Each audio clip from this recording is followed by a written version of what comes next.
فاعوذ باللہ من الشیطان الرجیم بسم اللہ الرحمن الرحیم قال اللہ عز وجل فی کتابہ الحکیم ان اللہ یأمر بالعدل والإحسان وإیتاء ذی القربى وینہی عن الفحشاء والمنکر والبغی یعظکم لعلکم تذکرون۔ صدق اللہ مولانا العظیم۔ سامعین گرامی، سورۃ النحل کی یہ آیت نمبر 90 ہے۔ یہ ایک ایسی آیت ہے جو دنیا بھر کے مسلمان جب بھی کبھی خطبہ جمعہ دیتے ہیں یا اس کے علاوہ دیگر خطبات کا انہیں موقع ملتا ہے تو حضرت عمر بن عبدالعزیز ان کی سنت کے مطابق اور ان کی پسند کے مطابق رسول اللہ صلی اللہ علیہ وسلم کی اس کیفیت کو، قرآن مجید کے اس خلاصے کو اس آیت کی شکل میں پیش کیا جاتا ہے، اور ہر خطبے کا حصہ اس لیے بنایا جاتا ہے تاکہ مسلمانوں کو یہ سمجھا دیا جائے کہ تمہارے کرنے کے بنیادی کام اس ایک آیت میں محفوظ کر دیے گئے ہیں۔ اور اس کی تفصیلات میں بہت کچھ کہا جا سکتا ہے، لیکن چند ایک باتیں جو بالکل ایک اور ایک دو کی طرح ہر مسلمان سمجھ سکتا ہے، اس کا تذکرہ اس آیہ مبارکہ میں ہے۔ اللہ فرماتے ہیں ان اللہ یأمر بالعدل، اللہ تعالیٰ تمہیں عدل کا حکم دیتا ہے۔ عدل جو ہے یہ ظلم کا مخالف ہے۔ جہاں ظلم ہوگا وہاں عدل نہیں ہوگا، اور جہاں عدل ہوگا وہاں ظلم نہیں ہونا چاہیے، پنپ نہیں سکتا۔ اس لیے اللہ رب العزت نے عدل کا لفظ استعمال کرتے ہوئے ہم سب کو انفرادی اعتبار سے بھی اور اجتماعی انداز میں بھی، عقائد میں، عبادات میں، معاملات میں، عدالتی نظام میں، دیگر چیزوں میں عدل اختیار کرنے کا حکم دیا ہے۔ اور یہ حکم ایسا ہے جو کسی بھی صورت میں معطل نہیں کیا جا سکتا، اس کو نظر انداز نہیں کیا جا سکتا۔ جتنے بھی انبیاء اس دنیا میں آئے، ان تمام انبیاء کی جو تعلیمات تھی ان کا خلاصہ بھی اللہ رب العزت نے ایک صورت میں بیان فرمایا، اور اس میں بھی عدل کو قائم کرنے کا حکم دیا گیا تھا۔ اس اعتبار سے اس پہلے لفظ کو اپنے ذہنوں میں بٹھا کر اپنے حالات کا جائزہ لینا چاہیے۔ کیا ہم عدل پر کاربند ہیں؟ سب سے پہلی بات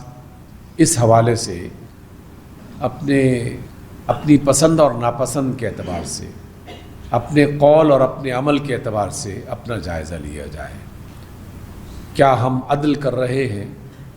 قول میں عدل تب ہوگا کہ آپ ہمیشہ سچ بیان کریں، سچ کا ساتھ دیں۔ جھوٹ بیان کرنا، جھوٹ کے ساتھ کھڑا ہونا یا اس کی حمایت کرنا، یہ ظلم ہے۔ اور اس وقت امت اجتماعی انداز میں اور انفرادی اعتبار سے بھی امت مسلمہ عدل کا اور انصاف کا ساتھ نہیں دے رہی۔ اخبارات میں خبریں پڑھ لیں، ریڈیو ٹی وی میں تبصرے سن لیں یا خبریں کہی جائیں، مختلف لیڈرز کے بیانات پڑھ لیں، مسلم حکمرانوں کے جو کام ہیں اور جو ان کے بیانات ہیں، اس میں دیکھا جائے تو 90% افراد اس وقت جھوٹ کی زندگی بسر کر رہے ہیں، جھوٹ پر عمل کر رہے ہیں۔ آپ کو یاد ہوگا گزشتہ ملاقات میں بھی ہم نے رسول اللہ صلی اللہ علیہ وسلم کا یہ فرمان پیش کیا تھا، خاص طور پر رمضان کے حوالے سے آپ کا فرمان تھا اور ہے کہ جس شخص نے جھوٹ بولنا نہ چھوڑا اور جھوٹ پر عمل کرنا نہ چھوڑا، یعنی جھوٹ کے کام کرنے نہ چھوڑے، تو اللہ تعالیٰ کو اس کے بھوکے پیاسے رہنے کی کوئی حاجت نہیں ہے، یعنی اس کا روزہ رکھنا اور نہ رکھنا دونوں برابر ہیں۔ اللہ تعالیٰ کو اس بات کی کوئی پرواہ نہیں ہے کہ کس شخص نے کتنے گھنٹوں کا روزہ رکھا تھا اور اپنے اس روزے میں کن کن چیزوں کا اہتمام کرتا رہا۔ اگر اس نے عدل کو نظر انداز کر دیا، ظلم کو اختیار کر لیا، تو تمام کے تمام روزے اللہ کی بارگاہ میں رد کر دیے جاتے ہیں، قبول نہیں ہوتے۔ اس لیے پہلا حکم ہمیں یہی دیا گیا، عدل کو اختیار کرو۔ عدل ہر اعتبار سے، عقیدے کے اعتبار سے بھی جب عدل انسان نہیں کرتا تو اس میں ظلم کا راستہ اختیار کرتا ہے، اور وہ ظلم کا راستہ بڑی آسانی کے ساتھ سمجھ میں آ جاتا ہے کہ اللہ رب العزت جو اس کی شان ہے، جو اس کی صفات ہیں، جو اس کا تعارف قرآن مجید میں بیان کیا گیا ہے، اور جو ہمارے ایمان کا حصہ، بنیادی حصہ بنا دیا گیا ہے، اگر ہم ان تمام چیزوں کا لحاظ نہیں رکھتے تو ہم عدل نہیں کر رہے، ہم ظلم پر چل رہے ہیں اور ظلم کا ساتھ دے رہے ہیں۔ جیسے گزشتہ ملاقات میں بھی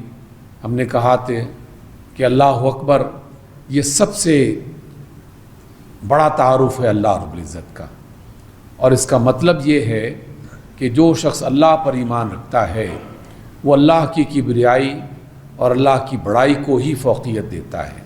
اس کے مقابلے میں کوئی قوت، کوئی ملک، کوئی فرد اس کے مقابلے میں نہ کھڑا ہو سکتا ہے، نہ کھڑا ہونا چاہیے۔ اور اگر کوئی شخص یہ سمجھتا ہے کہ اس کے علاوہ بھی کوئی اور ہے تو اس کا ایمان ضائع ہو جاتا ہے، یا اللہ کی بڑائی کے ساتھ ساتھ کسی اور کو بھی بڑا مانتے ہوئے اس کی بات مانتا ہے، اللہ کی بات کو نظر انداز کر دیتا ہے، تو اس نے در حقیقت اللہ اکبر کا عملی انکار کیا۔ بظاہر تو وہ کہہ رہا ہے اپنی زبان سے کہ اللہ اکبر، اللہ سب سے بڑا ہے، لیکن اپنے عمل کے اعتبار سے وہ اس کا انکار کر رہا ہوتا ہے جب اللہ کی بڑائی کے مقابلے میں کسی اور کو بڑا سمجھتا ہے یا اس کا ساتھ دیتا ہے۔ تو اس اعتبار سے بھی ہمیں اپنا جائزہ لینا چاہیے۔ اس دنیا میں اس وقت عالم اسلام خاص طور پر جس سانحے اور سانحوں کا شکار ہے، جو آپ میں سے ہر ایک کے دماغ میں موجود ہے، اور ہر ایک بندہ اپنی ذاتی کیفیت اور حیثیت میں اس کا واویلا بھی کر رہا ہے، شور بھی مچا رہا ہے، اس کا دکھ بھی محسوس کر رہا ہے، اور آنے والے ایام کا خوف بھی اسے میسر ہے۔ آنے والے خوف میں بھی پورے کے پورے ملک اور پوری کی پوری امت اس وقت مبتلا ہے۔ تو اللہ رب العزت نے اس حوالے سے جو ہمیں حکم دیا، اس حکم کا ایک حصہ یہ تھا کہ لوگوں،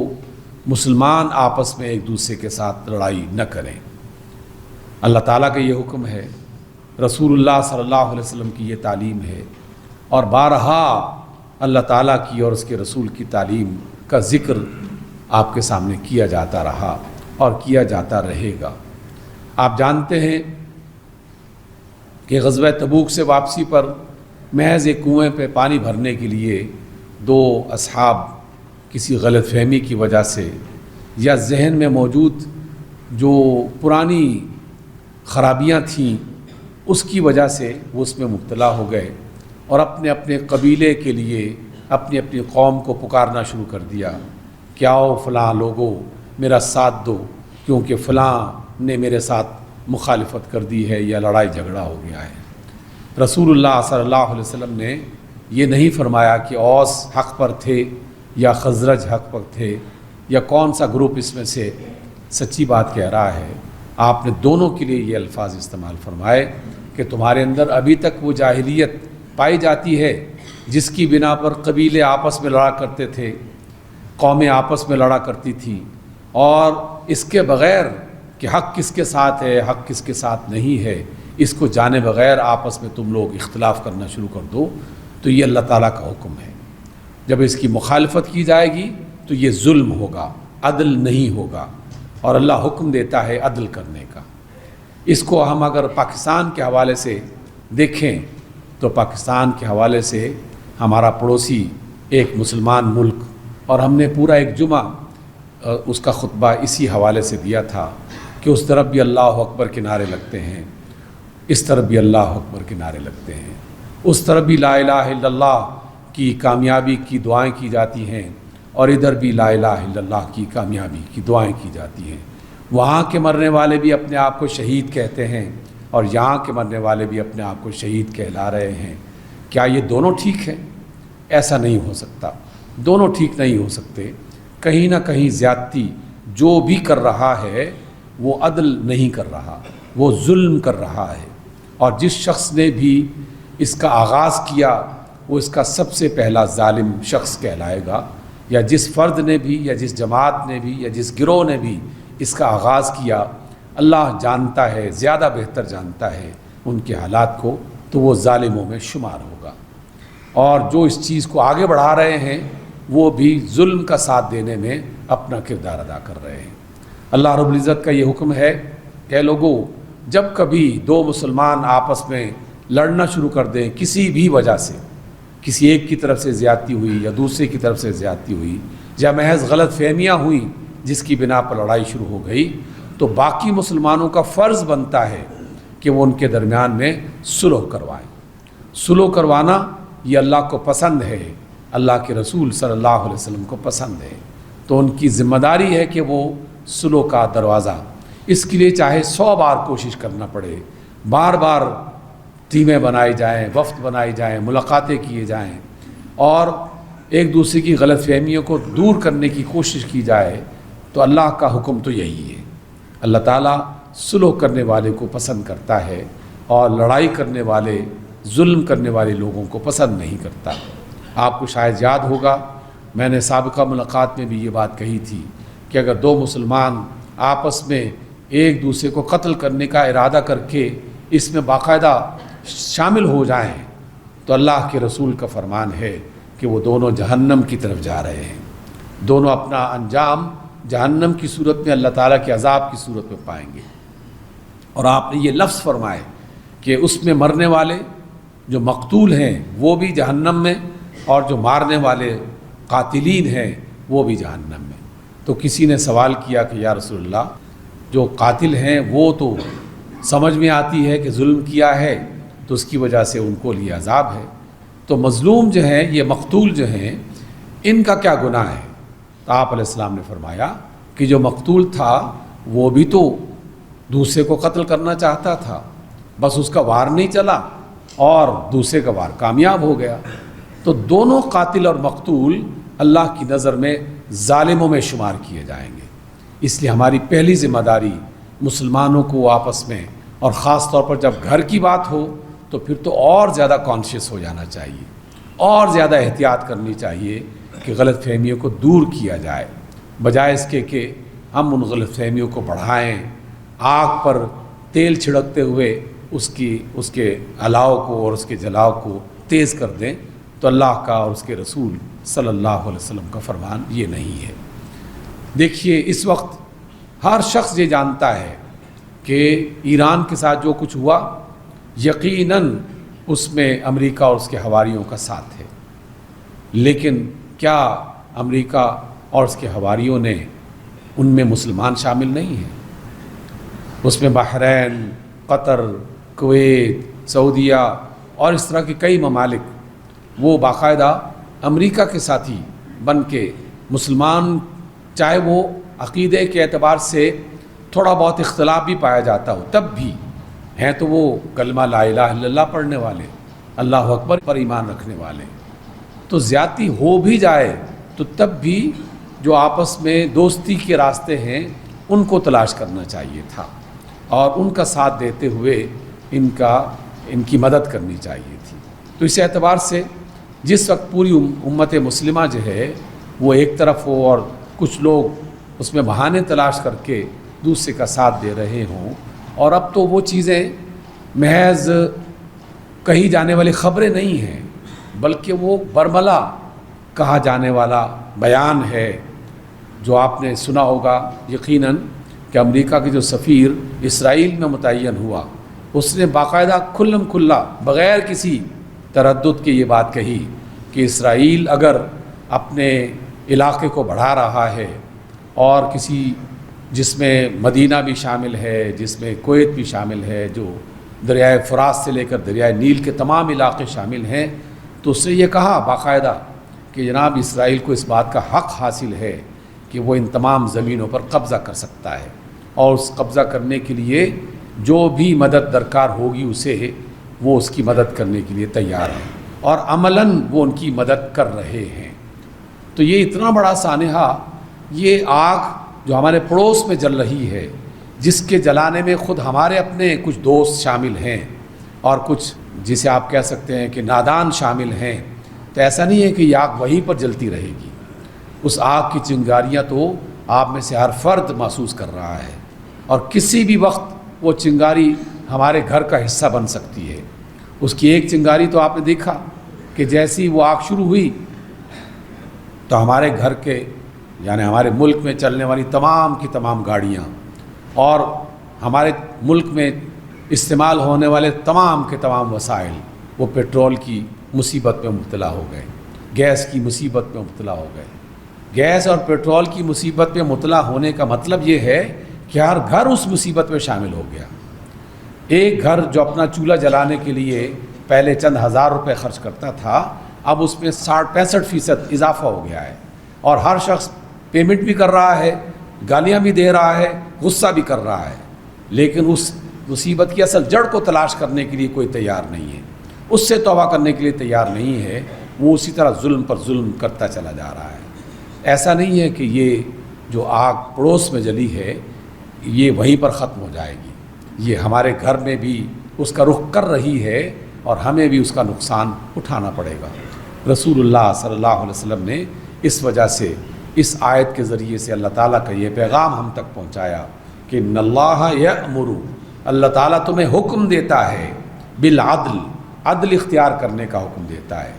ظلم کرنے کا حکم نہیں دیتا بلکہ ظلم نہ کرنے کا حکم دیتا ہے، ظالموں کا ساتھ نہ دینے کا حکم دیتا ہے، اور والاحسان، احسان کسی معاملے کو بہتر انداز میں کرنے کا نام ہے، اس کا حکم اللہ رب العزت نے دیا ہے۔ اللہ نے حکم کیا دیا؟ اللہ نے حکم دیا کہ تم احسان اختیار کرو، اور احسان کی وضاحت میں اگر یہ بات کہوں کہ ہم جو عبادات کر رہے ہیں، ہم جو معاملات کر رہے ہیں، ہم جو خرید و فروخت کر رہے ہیں، ہم جو دوستی اور دشمنی اختیار کر رہے ہیں، ان سب میں احسان کا مطلب یہ ہوگا کہ عبادات میں پوری توجہ کے ساتھ، پورے اخلاص کے ساتھ عبادت کی جائے، معاملات میں پوری دیانت کے ساتھ اپنے معاملات کو آگے بڑھایا جائے، اور اپنے جو لوگوں کے ساتھ دوستی اور دشمنی کا معیار ہے اس میں اس بات کو دیکھا جائے کہ کون حق پر ہے اور کون حق پر نہیں ہے، کس کا ساتھ دینا چاہیے، کس کا ساتھ دینا نہیں چاہیے۔ تو اللہ رب العزت نے ہمیں احسان کا حکم دیا، کسی بھی بات کو اچھے انداز میں کرنے کا حکم دیا ہے۔ میں نے وضاحتوں میں یہ بہت ساری چیزیں ہیں، مختلف ملاقاتوں میں کئی بار آپ لوگوں سے ذکر کیا کہ آپ میں سے کوئی شخص دکاندار ہے، اگر کوئی شخص اپنی دکان میں اچھا مال لے کے آتا ہے، اچھے طریقے سے گاہکوں کا استقبال کرتا ہے، اچھے طریقے سے ان کے ساتھ معاملہ کرتا ہے اور مناسب قیمت پر ان کو یہ سہولت فراہم کرتا ہے، اس سارے عمل کو احسان کہا جائے گا۔ یہ سارا عمل احسان کا عمل ہے۔ کوئی دفتر میں کام کرتا ہے، اگر وہ اپنے دفتر میں ہر فائل دیانتداری کے ساتھ چلا رہا ہے، لوگوں کی مشکل میں آسانیاں پیدا کر رہا ہے، لوگوں کی مشکلات حل کرنے کی کوشش کر رہا ہے، تو یہ اپنے معاملات میں احسان کا عمل اختیار کر رہا ہے۔ تو اللہ تعالیٰ نے ہمیں حکم دیا ہے کہ تم احسان اختیار کرو، اس میں جھوٹ شامل نہیں ہو سکتا، بددیانتی شامل نہیں ہو سکتی۔ اور اللہ رب العزت نے کیا فرمایا؟ وَإِيتَاءِ ذِي الْقُرْبَى، جو قرابت دار ہیں، رشتہ دار ہیں، ان کا خاص طور پر خیال رکھو۔ آپ جب رمضان میں اپنی زکوٰۃ تقسیم کرنے کا ارادہ کریں، اپنے صدقات دینے کا ارادہ کریں، تو اللہ کے فرمان کے مطابق اس کا سب سے پہلا حقدار آپ کے اپنے عزیز و اقارب ہیں، آپ کے جو رشتہ دار ہیں، سب سے پہلے ان کا حق بنتا ہے کہ ان کو یاد رکھا جائے، اور اس کے بعد جیسے جیسے فاصلے بڑھتے چلے جائیں گے، تعارف بڑھتے چلے جائیں گے، تو ان قرابت داروں کے بعد پھر مسلمانوں کا حق بنتا ہے۔ جو بھی مسلمان کسی بھی مشکل میں مبتلا ہے، اس کی مشکل میں اس کا ساتھ دینا، یہ اللہ رب العزت کا فرمان ہے کہ تم اپنے قرابت داروں کو جو تمہارے قریب ہیں، ایمان کے اعتبار سے، عقیدے کے اعتبار سے، یا نسب اور حسب کے اعتبار سے جتنا قریب ہے اس کا حق اتنا ہی زیادہ ہے۔ رسول اللہ صلی اللہ علیہ وسلم نے فرمایا ایک موقع پر کہ جب بھی کوئی شخص صدقہ کرتے ہوئے اپنے قرابت دار کا خیال رکھتا ہے تو اللہ تعالیٰ اس کے صدقے کا اجر 2 گنا کر دیتا ہے، ایک صدقے کا اجر اور ایک قرابت داری کا خیال رکھنے کا اجر اس کو میسر آتا ہے۔ اسی طریقے سے جب زکوٰۃ اور صدقات کی باری آتی ہے تو اس میں کسی مسلمان کا ساتھ دیا جائے تو اس میں مسلمان کا ساتھ دینا اور اس کی مصیبت میں اس کے کام آنا، اس کا اجر بھی 2 گنا ہو جاتا ہے، اللہ تعالیٰ اس کو بڑھا دیتا ہے۔ تو اللہ تعالیٰ نے اس بات کی ترغیب دی، اور جتنا قریبی ہے اتنا ہی زیادہ حقدار ہے، اور جتنا اس کے بعد فاصلوں میں آتا ہے اس کی باری اس کے بعد آتی ہے۔ اس لیے اللہ کے رسول صلی اللہ علیہ وسلم نے ہمیں یہ تعلیم دی، اللہ تعالیٰ کی تعلیم بھی یہی ہے، اور یہ بالکل نیچرل اور فطری ترتیب ہے۔ اللہ تعالیٰ نے جو بھی فیصلے فرمائے وہ سب سے آسان، سب سے خوبصورت اور سب سے بہتر ترتیب ہے، کیونکہ ہر ایک شخص اپنے قرابت داروں کے بارے میں جانتا ہے یہ کون حقدار ہے کون حقدار نہیں ہے۔ مسلمانوں کے بارے میں اسے جاننا چاہیے اور وہ جانتا ہے کون حقدار ہے کون حقدار نہیں ہے۔ تو یہ بالکل ایک فطری عمل ہے جو اللہ تعالیٰ نے ہمیں سکھایا ہے تاکہ ہم اپنے معاملات کو بہتر بنا سکیں۔ وَيَنْهَى عَنِ الْفَحْشَاءِ وَالْمُنْكَرِ، اللہ تعالیٰ ہمیں منع کرتا ہے فحش باتوں سے۔ فحش جو ہے وہ ہر بری بات کو فحش کہا جا سکتا ہے، ہر غلط بات کو جو کردار کو خراب کرے، جو انسان کی شخصیت کو خراب کرے، جو انسان کے جسم کو خراب کرے، یہ تمام کام فحش میں شامل ہو جاتے ہیں۔ گالی دینا بھی فحش ہے، غیبت کرنا بھی فحش ہے، لیکن کسی کو اذیت دینا کسی بھی اعتبار سے یہ بھی فحش باتوں میں شامل ہے۔ اس لیے اللہ تعالیٰ نے اس بات سے منع فرمایا۔ منکر، ہر وہ بات جو ناپسندیدہ ہے، جو اللہ کو ناپسند ہے، جو اللہ کے رسول کو ناپسند ہے، ان سے ہمیں منع کیا گیا ہے، ان سے ہمیں روکنے کا حکم دیا گیا ہے۔ اس لیے اللہ تعالیٰ نے یہ فرمایا کہ تمہیں فحش سے، منکر سے اور ظلم کرنے سے روکا گیا ہے۔ یعظکم، اللہ تمہیں نصیحت کر رہا ہے۔ کیوں نصیحت کرتا ہے؟ لعلکم تذکرون، تاکہ تم یاد کرو کہ اللہ تعالیٰ نے کیا حکم دیا ہے، تاکہ تم نصیحت حاصل کرو کہ اللہ تعالیٰ نے کیا حکم دیا ہے۔ یہ باتیں یقیناً بیان کرنے کی بھی ہیں، سننے کی بھی ہیں، لیکن بیان کرنے اور سننے کے علاوہ جو سب سے اہم بات ہے ان باتوں کے پیچھے وہ ہے ان پر عمل کرنا۔ کسی بھی مجلس میں بیٹھ جائیں، 2 بندے ملک کا جائزہ لے کر مختلف حالات پر تبصرہ شروع کر دیں تو بات شروع ہوتی ہے ایران اور اس پر حملے آور ہونے والے امریکہ اور اس کے ساتھیوں کی۔ بات چلتے چلتے بڑھتی حتیٰ کہ گھر تک پہنچ جاتی ہے کہ یار اتنا عرصہ ہو گیا ہے، دودھ ہمیں خالص نہیں مل رہا، دوا ہمیں خالص نہیں مل رہی، گیس ہمیں خالص نہیں مل رہی، پیٹرول خالص نہیں مل رہا، چیزیں خالص نہیں مل رہی، ہمارے ساتھ مہنگائی کا، جھوٹ کا عمل مسلسل چل رہا ہے۔ یعنی ایسا لگتا ہے کہ پوری قوم مکمل طور پر اجتماعی انداز میں اس بیماری میں مبتلا ہو چکی ہے، جیسے کہ ایک وائرس ہے، ہر ایک شخص کو اس وائرس نے اپنے حصار میں لے رکھا ہے، اس کا شکار کرنا شروع کر دیا ہے۔ کوئی شخص پورے یقین کے ساتھ یہ نہیں کہہ سکتا کہ میں نے جو چیز بھی خریدی ہے وہ بالکل خالص اور صحیح ہے، اس میں شک پایا جاتا ہے، اس میں دھوکہ پایا جاتا ہے۔ اور زمینوں کے معاملات میں تو یہ بات انتہا درجے تک پہنچ گئی ہے کہ کسی بندے پر اعتبار کرنا مشکل ہو گیا ہے کہ کس بندے کی بات سنی جائے اور کس پر اعتبار کیا جائے۔ تو اس لیے اللہ تعالیٰ نے بالکل 2 ٹوک انداز میں یہ باتیں ارشاد فرمائی ہیں۔ آپ ان باتوں کو، چونکہ عربی زبان ہماری زبان نہیں ہے، تو ہم اس خطبہ عربی والے خطبے کو محض ایک برکت کے طور پر سنتے ہیں اور بات ختم ہو جاتی ہے۔ تمام حضرات جیسی عربی کا خطبہ شروع ہوتا ہے تو بہت سے لوگ سیدھے ہو کے بیٹھ جاتے ہیں، دوزانوں ہو کے بیٹھ جاتے ہیں، غور سے سننے لگتے ہیں، گویا کہ یہ ایک بہت اچھا کام ہے۔ یقیناً یہ ایک بہت اچھا کام ہے، لیکن عربی خطبے کا بنیادی مطلب تو اس کے علاوہ ہے، وہ تو آپ کو سمجھانا ہے کوئی نہ کوئی بات، اللہ کی کوئی بات آپ تک پہنچانا ہے۔ اگر وہ بات نہیں پہنچ رہی اور لوگ سمجھ نہیں رہے اور اس کے مطابق عمل نہیں کر رہے تو پھر تو یہ محض ایک ایکسرسائز ہے جو ہم ہر ہفتے کرنے کی کوشش کر رہے ہوتے ہیں. اور بہت سارے علماء نے یہ بھی اچھی بات کہی. میں اس کا مطلب یہ نہیں کہہ سکتا، نہ میں یہ کہنا چاہتا ہوں کہ اس کا کوئی فائدہ نہیں ہے. علماء نے یہ کہا کہ جب تک عمل نہیں ہو رہا تو کم از کم ایکسرسائز تو کرتے رہو. کسی بھی وقت انسان کا دماغ صحیح بات تک پہنچ سکتا ہے. کوئی بات کسی کی سمجھ میں کسی وقت آ ہی سکتی ہے، اور کون جانتا ہے کہ کب اللہ تعالیٰ کسی کی قسمت میں نصیحت لکھ دے، اس کی قسمت میں ہدایت لکھ دے. چند سال پہلے میں نے اسی مسجد میں خطبہ دیتے وقت ایک بات کہی کہ اللہ کے رسول صلی اللہ علیہ وسلم نے ہمیں کھانا کھانے کے آداب بتائے ہیں، اور ان آداب میں پہلا ادب یہ ہے کہ بسم اللہ پڑھی جائے، دوسرا ادب یہ ہے کہ اپنے سیدھے ہاتھ سے کھانا تناول کیا جائے، تیسرا ادب یہ ہے کہ اپنے سامنے سے کھایا جائے، چوتھا ادب یہ ہے کہ دوسروں کو اس میں شریک کیا جائے. پھر میں نے اسی ضمن میں کہا کہ ہمارے ہاں ٹریننگ کے بڑے بڑے جو ادارے ہیں نا، اس میں پہلا سبق جو کیڈٹس جاتے ہیں، جو پولیس کی ٹریننگ لینے کے لیے جاتے ہیں، پہلا سبق ان کو یہ دکھایا جاتا ہے کہ سیدھے ہاتھ سے تم کھانا کاٹو اور الٹے ہاتھ سے پکڑ کے کھا لو. یعنی الٹے ہاتھ سے کھانا کھانے کی باقاعدہ ٹریننگ دی جاتی ہے، اور اس کی مخالفت کرنے والے کو سزا دی جاتی ہے. تو میں نے جب یہ بات کہی تو اگلے جمعے ایک بزرگ ملاقات ہوئی ان سے. وہ میرے پاس آئے، کمرے میں تھا. کہتے ہیں کہ میرے ساتھ میری عمر جو ہے وہ اس وقت 65 برس ہے، اور میں 65 برس اللہ کے رسول کی یہ والی مخالفت کرتا رہا. میں اس بات کا خیال نہیں کرتا تھا.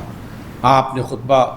پڑھا، اس میں یہ بات بتائی کہ اللہ کے رسول کی یہ تعلیم ہے، تو میں نے اس جمعے سے لے کر سیدھے ہاتھ سے کھانا شروع کر دیا. رسول اللہ صلی اللہ علیہ وسلم نے جو آداب سکھائے میں نے اس کا خیال کرنا شروع کر دیا. تو آپ کا بہت شکریہ. تو میں نے کہا کہ دیکھیے اللہ تعالیٰ کب کس کو صحیح راستہ دکھاتا ہے اور کب کس کی زندگی بدل جاتی ہے. اس لیے ہم یہ ایکسرسائز کرتے رہیں گے، لیکن ساتھ ساتھ میں آپ کی توجہ بھی دلاتا رہوں گا کہ اس ایکسرسائز کے ساتھ عمل کی دنیا میں بھی اپنے آپ کو بدلیں. عمل کی دنیا میں بھی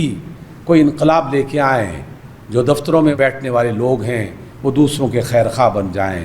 جو چیزیں فروخت کرنے والے ہیں وہ ایک دوسرے کا ساتھی بن کر ایک دوسرے کو سہولت فراہم کرنا شروع کر دیں، تو پھر بات بن جائے گی. لیکن اگر ہم حکومت کے اداروں کی طرح اور حکومت کے وزراء کی طرح مسلسل جھوٹ بولتے رہیں گے اور اس پر پوری ڈھٹائی کے ساتھ بولتے رہیں گے. اب تو مجھے قومی اسمبلی ایسے لگتی ہے کہ جیسے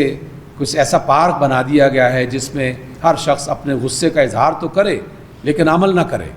اپنے غصے کا اظہار پر سب کو بلیم کرتا ہے، سب پر الزام لگاتا ہے، لیکن جیسے ہی وہ اس سے باہر نکلتا ہے تو خود بھی وہی کام کر رہا ہوتا ہے کہ جس کی وہ مذمت کر رہا ہوتا ہے. تو ہم یہ دوگلی پالیسی انسانوں کے ساتھ تو ممکن ہے چل جائے، لیکن اللہ تعالیٰ کے ہاں یہ نہیں چلتی. اللہ تعالیٰ کے ہاں ہر چیز کو پورے طریقے سے تولا جاتا ہے. جو نیتوں کا حال جانتا ہے وہ عمل کی دنیا سے کیسے بے خبر رہ سکتا ہے؟ جو دل کے حالات کو جانتا ہے وہ عمل کی دنیا سے کیسے بے خبر رہ سکتا ہے؟ اس لیے سامعین گرامی، اللہ تعالیٰ کا یہ فرمان جو آج میں نے آپ کو سنایا، جو ہر جمعے کا خطبہ اس کا حصہ بنتا ہے، اس پر توجہ دیجیے اور عدل کا ساتھ دیتے ہوئے ظالموں سے اپنے آپ کو الگ کرنے کی کوشش کریں. اللہ تعالیٰ ہمیں عمل کی توفیق عطا فرمائے، اور جو دین کی باتیں ہم سیکھتے ہیں یہ محض زبانی کلامی بات چیت نہ ہو بلکہ ہمارے کردار کو بدلنے کا ذریعہ بن جائے. اقول قولی ھذا واستغفر اللہ لی ولکم.